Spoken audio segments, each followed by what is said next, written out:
BBC বাংলার সান্ধ্য অধিবেশন প্রবাহতে আপনাদের স্বাগত। আজ আপনাদের সাথে লন্ডন স্টুডিও থেকে আছি মানসী বড়ুয়া। বাংলাদেশের সর্বশেষ গুরুত্বপূর্ণ আপডেট সংবাদে আপনাকে স্বাগত। শুরুতেই সংবাদ শিরোনাম, পরে বিস্তারিত।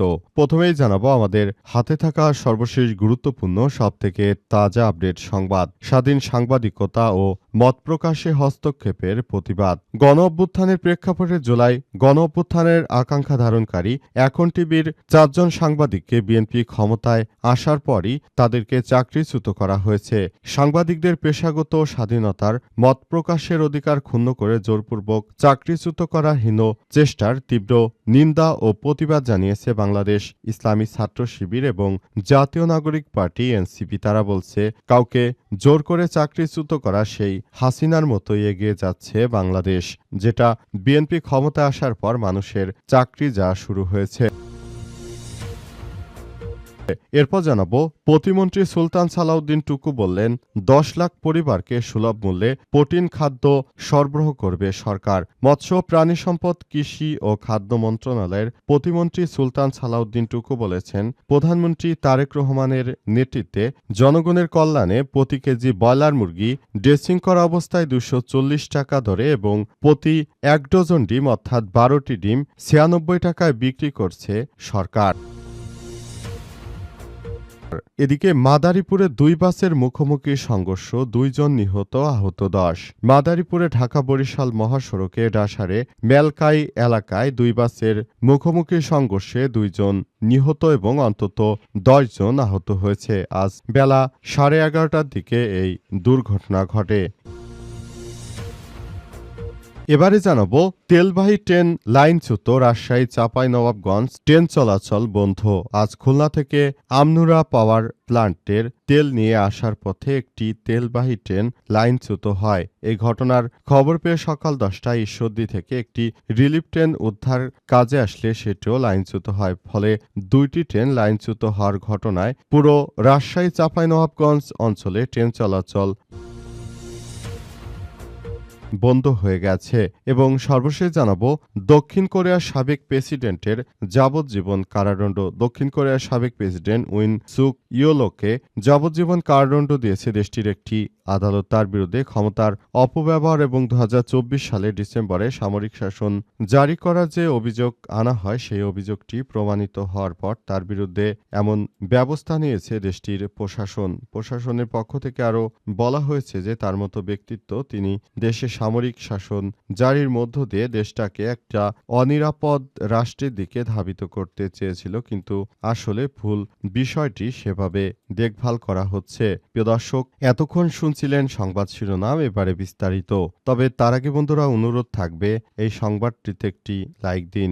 এই চ্যানেলে আপনি নতুন হয়ে থাকলে আমাদের সংবাদটি দেখতে দেখতে চ্যানেলটি সাবস্ক্রাইব করে রাখুন। কমেন্ট করে বন্ধুরা আপনার মূল্যবান মতামত জানিয়ে দিন আপনি বিশ্বের কোন দেশ থেকে বা বাংলাদেশের কোন স্থান থেকে আমাদের সংবাদটি দেখছেন এবং শুনছেন। আর বন্ধুরা, সংবাদটি আপনার সোশ্যাল মিডিয়া ফেসবুকে শেয়ার করে বন্ধুদেরও দেখার সুযোগ করে দিন।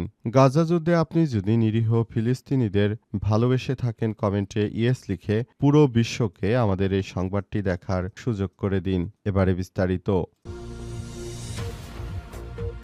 বিএনপি ক্ষমতা আসার পর এখন টিভির 4 সাংবাদিককে চাকরিচ্যুত করার ঘটনায় স্বাধীন সাংবাদিকতা এবং মত প্রকাশে হস্তক্ষেপের প্রতিবাদ শিবিরের।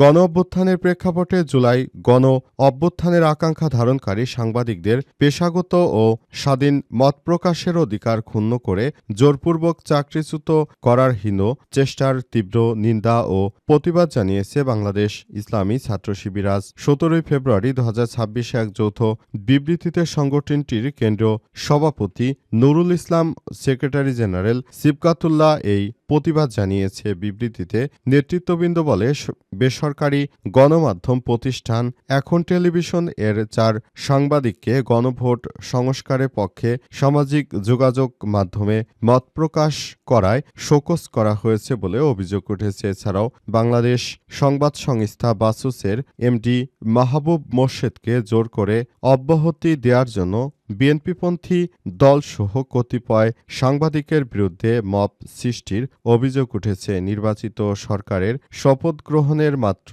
২৪ ঘণ্টার ব্যবধানে এই ধরনের কর্মকাণ্ড গণমাধ্যমের স্বাধীনতা এবং অবাধ তথ্য প্রবাহের প্রশ্নে জনমনে উদ্বেগের সৃষ্টি করেছে। স্বাধীনতা পরবর্তী শেখ মুজিব যেভাবে গণমাধ্যমের কণ্ঠ দমন করে দেশে একনয়তন্ত্র কায়েম করেছিল, আজকের এই ঘটনা মূলত নতুন বাংলাদেশে আরেকটি ফ্যাসিবাদের জন্ম দিল বিএনপির নেতৃত্ববৃন্দরা তারা এমনিতেই ইলেকশন ইঞ্জিনিয়ারিং করে ক্ষমতায় এসেছে, কিন্তু আবারও নতুন করে তারা আবারও স্বৈরাচারী কায়দায় দেশের স্বাধীন গণমাধ্যমের উপর তারা হস্তক্ষেপ করতে শুরু করেছে। এই সমস্ত কর্মকাণ্ড আসলে বাংলাদেশের জনগণ তারা মেনে নেবে না। দেশের জনগণ মনে করে যে তারা তাদের জায়গা থেকে এই বিএনপিকে আবারও বয়কট করবে।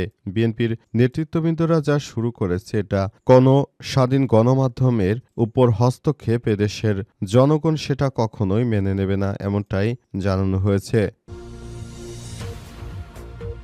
১০ লাখ পরিবারকে সুলভ মূল্যে প্রোটিন খাদ্য দেবে সরকার, বললেন প্রতিমন্ত্রী সুলতান সালাউদ্দিন টুকু। মৎস্য প্রাণী সম্পদ, কৃষি ও খাদ্য মন্ত্রণালয়ের প্রতিমন্ত্রী সুলতান সালাউদ্দিন টুকু বলেছেন, প্রধানমন্ত্রী তারেক রহমানের নেতৃত্বে জনগণের কল্যাণে কাজ করার প্রতিশ্রুতি ধারাবাহিকতায় পবিত্র মাহে রমজান উপলক্ষে নিম্ন আয়ের মানুষের জন্য সুলভ মূল্যে প্রোটিন সমৃদ্ধ খাদ্য, দুধ, ডিম, মাংস ও মাছ সরবরাহের উদ্যোগ গ্রহণ করা হয়েছে। এই কার্যক্রমের আওতায় সারা দেশে প্রায় ১০ লক্ষাধিক পরিবার অন্তর্ভুক্ত করার পরিকল্পনা করা হয়েছে। এর ফলে বাজারে মূল্য নিয়ন্ত্রণে ইতিবাচক প্রভাব পড়বে এবং সাধারণ ভোক্তারা এতে উপকৃত হবেন।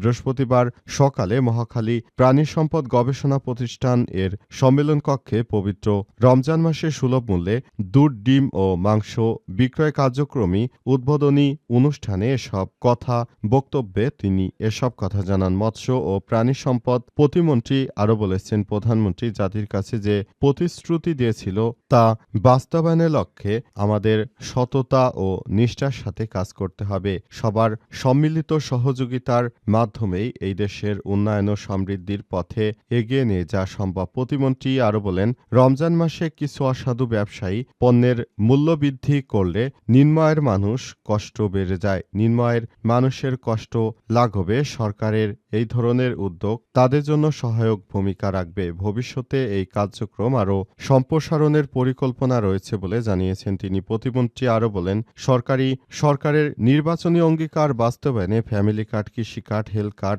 চালুর উদ্যোগ নেওয়া হয়েছে। আমরা আশা করব খুব দ্রুততম সময়ের মধ্যে জনগণের হাতে আমরা এসব সার্ভিস তুলে দিতে পারব। সুলতান সালাউদ্দিন টুকু তারা যে দামে দিচ্ছে তার মধ্যে ১ ডজন ডিম প্রায় ১০০ টাকা, এরপর তারা দিচ্ছে পোল্ট্রি মুরগি প্রতি কেজি ২৪০ টাকা ড্রেসিং করা অবস্থায়। এমনিভাবে তারা জনগণের কাছে এসব খাদ্যদ্রব্য পৌঁছে দিচ্ছে। তবে অনেকেই এসব বিষয় নিয়েও সমালোচনা করছেন। তারা বলছে যে বাজারে যেহেতু ১৭০ টাকায় পোল্ট্রি মুরগি পাওয়া যায়, তাহলে ড্রেসিং করে ২৪০ টাকায় বিক্রি, এটা কেমন হয়ে গেল বিষয়টা।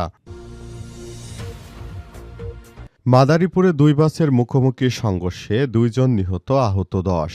মাদারীপুর ঢাকা বরিশাল মহাসড়কের ডাসারের মেলা এলাকায় ২ বাসের মুখোমুখি সংঘর্ষে ২ জন নিহত, অন্তত ১০ জন আহত হয়েছে। আজ দুপুরে এই ঘটনা ঘটে। পুলিশ ও স্থানীয় সূত্র থেকে জানা গেছে, ঢাকা থেকে বরিশালগামী ইমরান পরিবহন ও বরিশাল থেকে ঢাকাগামী বিটিআরসি পরিবহন বাসের মুখোমুখি এই সংঘর্ষ হয়। সংঘর্ষে সেখানে চরম আকারে সংঘর্ষ ছড়িয়ে পড়ে এবং সেখানে থাকা সাধারণ লোকজন আসলে সেখানে গিয়ে তারা বলতে শুরু করে যে আসলে এই ধরনের অনাকাঙ্ক্ষিত ঘটনাগুলো না ঘটুক, সেই বিষয়টি সবাই দেখভাল করছে। তারা জানিয়েছে যে আমরা চাই এই ধরনের কোনো বিশৃঙ্খল পরিস্থিতি যেন না ঘটে, সেটি আমরা দেখভাল করছি এবং আমরা সে বিষয়গুলোকে খুবই গুরুত্ব সহকারে দেখছি। তাই সবাই খুব দ্রুততার সঙ্গে সেখানে এগিয়ে যায় এবং যারা বাস থেকে অ্যাক্সিডেন্ট করেছিল তাদেরকে উদ্ধার করে বিভিন্ন হসপিটালে ভর্তি করা হয়েছে। এদের মধ্যে খুবই মারাত্মক জখম হয়ে ২ জনের ওই জায়গায় মৃত্যু হয়ে গেছে।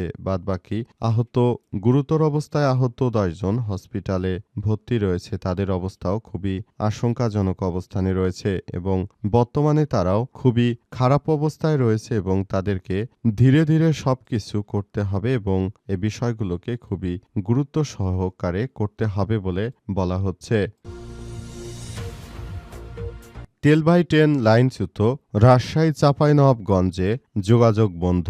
চাঁপাইনবাবগঞ্জের আমনুরায় তেলবাহী ট্রেন লাইনচ্যুত হওয়ার পর উদ্ধার কাজে চরম বিপত্তি দেখা দিয়েছে। আজ ভোরে খুলনা থেকে আমনুরা পাওয়ার প্ল্যান্টে তেল নিয়ে যাওয়ার পথে একটি তেলবাহী ট্রেন লাইনচ্যুত হয়। এই ঘটনার খবর পেয়ে সকাল 10টায় ঈশ্বরদী থেকে একটি রিলিফ ট্রেন, উদ্ধারকারী ট্রেন ঘটনাস্থলে পৌঁছলে উদ্ধার কাজ শুরুর কিছুক্ষণের মধ্যে সেটিও লাইনচ্যুত হয়ে পড়ে। এই জোড়া দুর্ঘটনার ফলে রাজশাহীর সঙ্গে চাঁপাইনবাবগঞ্জে রেল যোগাযোগ বন্ধ হয়ে গেছে। বেশ কয়েকটি ট্রেনের শিডিউল বিপর্যয় হয়ে যায়। আমনুরা রেলওয়ে স্টেশনের মাস্টার হাসিবুল ইসলাম এই ঘটনার সত্যতা নিশ্চিত করে জানান, লাইনচ্যুত ট্রেনটি উদ্ধারের জন্য সকাল 10টায় ঈশ্বরদী থেকে একটি রিলিফ ট্রেন ঘটনাস্থলে এসে পৌঁছায়। এই ট্রেন কিছু সময়ের জন্য লাইনচ্যুত হয়। পরবর্তী রেলওয়ের কর্মকর্তাদের বিচক্ষণতায় ট্রেনটি উদ্ধারে সক্ষম হয়। তিনি আরও বলেছেন, বর্তমানে তেলবাহী ট্রেনটি উদ্ধার কাজ চলমান রয়েছে।